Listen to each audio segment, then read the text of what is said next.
Hey, this is Lady Gaga. I'm voting for America, which means I'm voting for Joe Biden. And if you live in Minnesota, Pennsylvania, Georgia, Michigan, Florida, or Arizona, I encourage you to vote. And if you have a friend that lives there, tell them to vote. I'm gonna be in one of these states tomorrow. Guess which one I'll be in? Hint, I used to live there.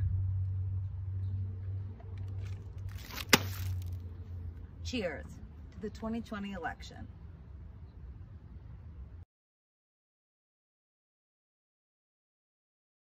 Sveiki visi, trumpos naujienos iš rinkimų JAV. Pirmiausiai pradėsim nuo to, kad viskas vyksta pagal planą, yra kontroliuojama ir šiandien parodysiu jums, kas konkrečiai vyksta. Ogi pasirodo, kad šitie visi biuleteniai buvo pažymėti vandens ženklais ir tai buvo numatyta labai senai, tai yra po 2018 metų vidutinio laikotarpio rinkimų, kai buvo kongresas, reiškia, perinktas, kaip demokratai, jeigu pamenat, pavogė kongresą, tai būtent va tai. Ir, žodžiu, ir buvo įvestas šitos naujai įkurtos organizacijos naujos procedūros apsaugos, būtent įvairiausios, reiškia, pradedant biuletenių pakuotės ir vokais, reiškia, parašų tikrinimais, parašų atestacijomis, balsų patikrinimais, tai yra balsuotojų patikrinimais, balsuotojų autentifikacija, džiovinimo procesas specialus, reiškia, stiliaus kodai kažkokie tai, popierius specifikuotas ir biuletenių, reiškia, vandens ženklai, štai paskutinis momentas labai įdomus. Tai vadinasi, kad buvo visi legalūs biuleteniai pažymėti vandens ženklais ir jie bus vieninteliai legalūs tie, kurie turės tos vandens ženklus. Toliau. Pavyzdžiui, čia labai įdomus dalykas. Iš 1934 metų komunikacijos akto papildyto, reiškia, 90, tai yra 42 praeito amžiaus 706 sekcija iš šio akto suteikė Trumpui interneto atjungimo mygtuką, kuris gali būti pasirinktinai naudojamas prieš bet kurią kampaniją. Taigi pažiūrėkit į postą numerį 706 nuo mūsų draugo ir tai tikrai atrodo kaip jungiklis man. Jūs patys nuspręskite. Tiesiog laužtinėsis kliaustas, tai reiškia minusiukas įdėtas. Ir čia yra, reiškia, jeigu kažkokia tai jėga kelia pavojų demokratijai skaitmeninėje eroje, tai čia be jokios abejonės naujoviškas terminas demokratija, bet tarkim. Ir 42 metais kongresas papildė 706 sekciją komunikacijos akto 34 metų, tam, kad leisti prezidentui atjungti ir perimti kontrolę bet kokios organizacijos ar stoties, reiškia, kur yra laidinės komunikacijos.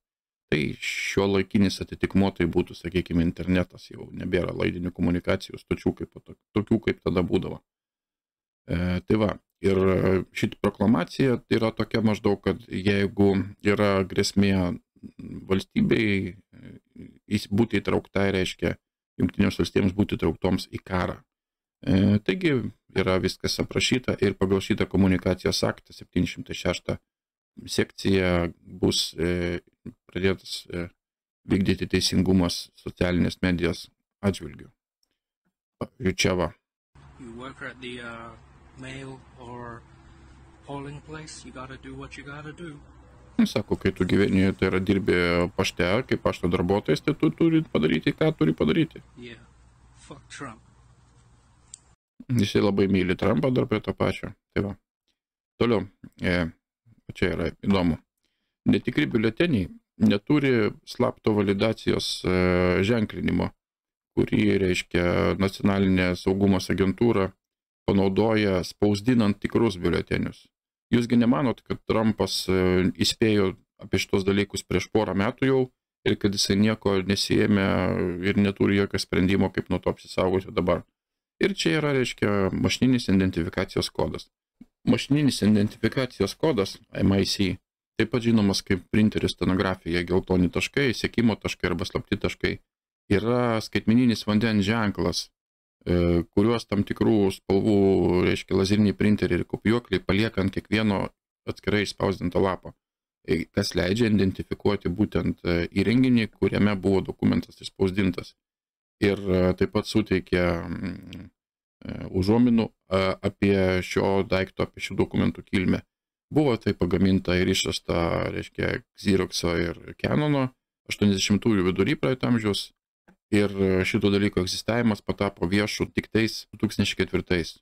2018 mokslininkai išrado privatumo programą, kad anonimizuoti spausdinius tam, kad, reiškia, padėti whistlebloweriam publikuojantiems jų darbą.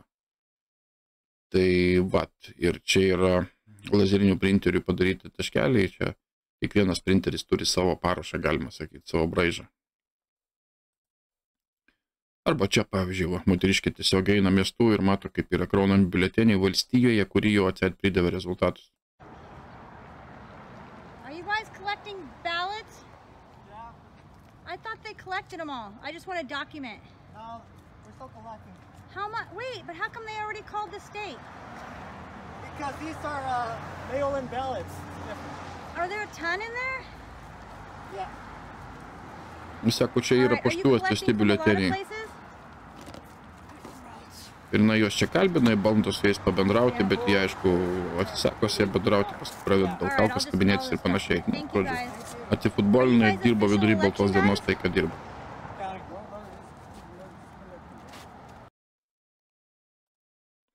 Pavyzdžiui, čia prezidentas Trumpas ką tik įkišo į spąstus visas elitas, reiškia, ir privertė jos įvykdyti rinkiminius nusikaltimus.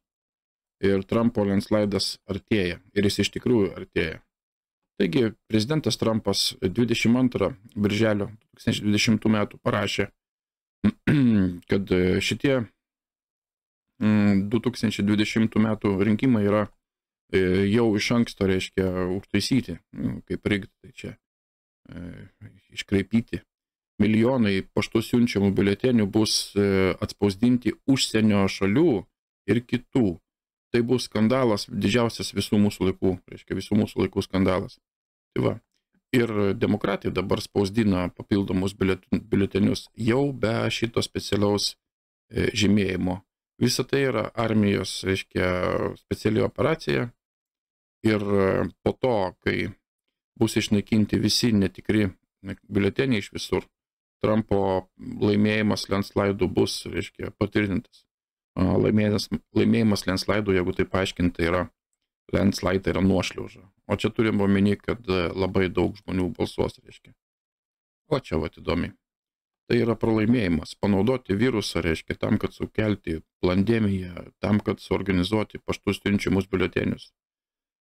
Iškelti kandidatus su potencialia demencija. Realiai iš 20, reiškia, visi savo ratukuose uždaryti. Išvengti debatų tam, kad apsaugoti Bideną. Reiškia, apklausų darytojai prastuminėja netikras apklausas. Medija prastuminėja apklausas ir meilę Bidenui. Toliau.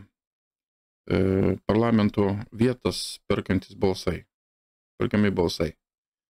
Naratyvos sukimas, kad Trumpas, reiškia, turės landslaidą, tą nuošliaužą žemę, ne, didžiulį. Bet Bidenas vis tiek laimės tam, kad manipuliuoti žmonių sąmonę. Prikimšti Bideną rinkimais, reiškia, tiek, kad tai viršytų Reigano rinkimus. Feikinių biuletenių balsų skaičius viršyje šitų potencialių balsuotojų skaičius registruotų.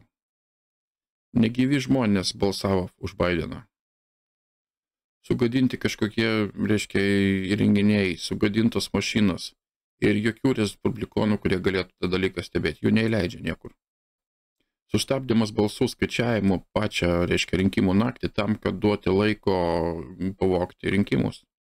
Medija daro ankstyvus šūksnius, reiškia, vadina Bideną laimėtoju ir užgniaužinėja visą žinias, kad Trumpas laimi. Naudoja 10 džipų, kad sufeikinti palaikymą, kad pavaidinti, kad jie yra atseit amerikiečiai. O čia tai šis absurdas. Jie buvo nugalėti prieš tai, negu jie dar visą tą suprato, kas čia vyksta. Tai ir jie žinojo, ir mes žinojom, ir, reiškia, jūs galite lažintis iš to, kad Trumpas ne tik žinojo tai, bet ir buvo gerai tam pasiruošęs jau kurį laiką. Demokratai save patys sunaikino ir Trumpas bus prezidentas dar 4 metams. Štai taip. Čia vėlgi rinkimų stebėtojas ateina į rinkimų vietą Filadelfijai, su savo pažymėjimu, su papiriuku, su viskuom turi įleisti ir jo paprasčiausiai neįleidžia.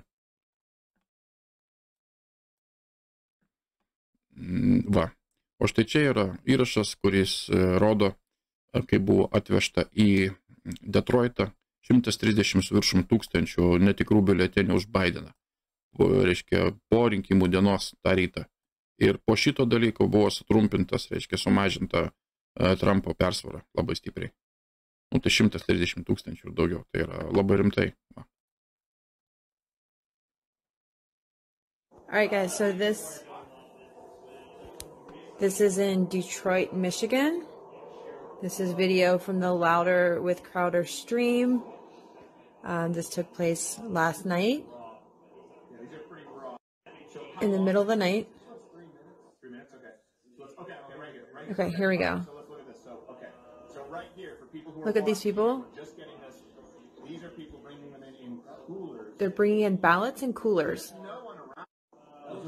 There's no election officials. There's no officers. Does this look legitimate to any of you? This is not a ballot counting operation. This is a coup. Look at this. Žodžiu, be jokių policininkų, be jokių pareigūnų, be rinkimų, kažkokių tais aukštesnių darbuotojų visiškai taip vežami 100 tūkstančių biuletenių ir tiesiog įmetami į bendrą katilą. O štai čia yra įdomiai. Trumpo slaptas ginklas buvo atskleistas, tai yra 14 konstitucijos, reiškia, pataisa ar papildymas, kaip čia tiksliau, priedas, leidžia prezidentui atimti rinkiminės kolegijos balsus iš valstijų palaikančius cenzūrą prieš balsuotojus ir įgalina masinius areštus majorų, reiškia, tai yra merų, gubernatorių ir teisėjų, kurie palaiko BLM.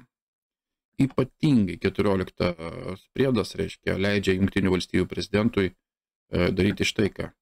Areštuoti ir neribotai laikyti bet kokius viešus pareigūnus, įskaitant merus, gubernatorius, valstijų įstatymų leidėjus, federalinius teisėjus ir jėgos struktūrų, reiškia, oficialius pareigūnus, kurie palaiko sukilimą prieš Jungtinės valstijas arba kurie suteikia pagalbą arba komfortą Amerikos priešams. Tai yra 3 sekcija.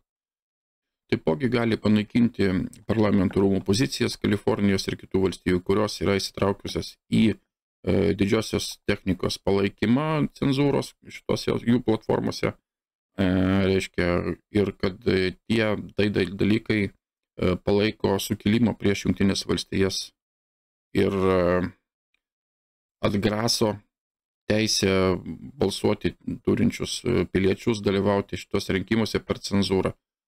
Taipogi užsiminama, kad rinkiminės kolegijos balsai gali būti proporciškai sumažinti šitose visose valstijose.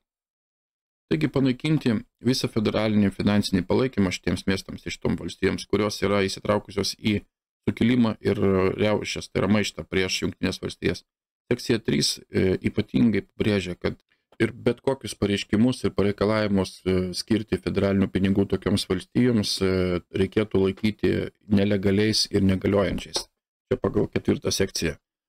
Taigi, iš esmės, 14 konstitucijos priedas suteikia Amerikos piliečiams vienodą apsaugą po įstatymu. Tačiau vieši pareigūnai šitų valstijų, kurios yra įsitraukusios į sukilimą arba maištą prieš Jungtinės valstijas, šios, reiškia, apsaugos yra panaikinamos. Demokratai visą šitą jau žino.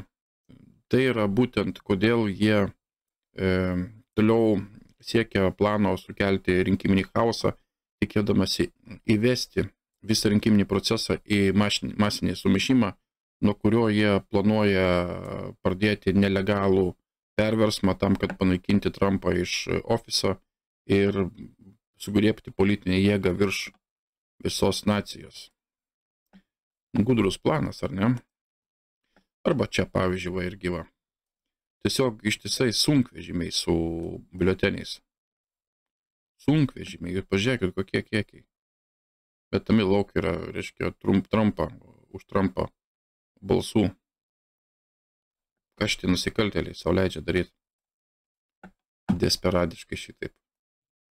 Arba va, Pensilvanijos rinkimų pareigūnai, reiškia, sukrėsti po to, kai Trumpo kampanija pareikalavo vardų šitų biuletenių transporterių ir jų saugojimo vietų. Jie net nebežino, ką pasakyti. O, žodžiu, čia yra būtent vėl grįžtam prie to, ko pradėjom, tai yra visa karinė operacija ir šitie biuleteniai buvo pažymėti vandens ženklais ir Trumpo paskirtas žmogus, reiškia, padėjo tai suorganizuoti. Stebėkit vandenį, čia yra, reiškia, Twitterio, tai yra QAnono žinutė, turime omeny, stebėkit Kaliforniją. Ir stebėkit bylas ir netikrus biuletenius, kaip jie yra išmetami. Šita agentūra buvo įkurta po 2018 metų vidutinio termino rinkimų. Tai yra visiškai naujas darinys ir tai prašom. Kas vyksta Minesotoje arba Viskonsine, abu turėjo nuo 89 iki 90 tūkstančių rinkėjų aktyvumą, kas yra visiškai praktiškai neįmanoma. Ir čia tai akivaizdu, kad šituose, reiškia, vietose taipogi yra vykdomas klastojimas, yra brukami kažkokie negaliojantis balsai. O štai taip atrodo žemėlapis, jeigu, reiškia, nežiūrėti televizoriaus feikinį žemėlapį, o paskaičiuoti pagal balsus gautus iš Arizonos ir Nevados. Taipogi, kaip perskaičiuotus balsus iš Mičigano ir Vajomingo, dėl masyvios, reiškia, rinkimų pažeidinėjimų serijos ir taip, kaip dabar iš tikrųjų daiktai atrodo. Taigi Trumpui bereikia vos kelių balsų ir viskas bus baigta, bet aišku, čia dar klausimas, kada bus pripažinta. Bet iš esmės tai situacija tikroji štai yra kokia. Vėlgi, dar vienas, reiškia, akivaizdus pažeidinėjimas, tai yra imami biuleteniai, kišami į kažkokį maišą, ten dar kažkas daroma, dar kažkas po stalų laikoma. Čia tikrai nėra normali procedūra, kuri turėtų būti naudojama.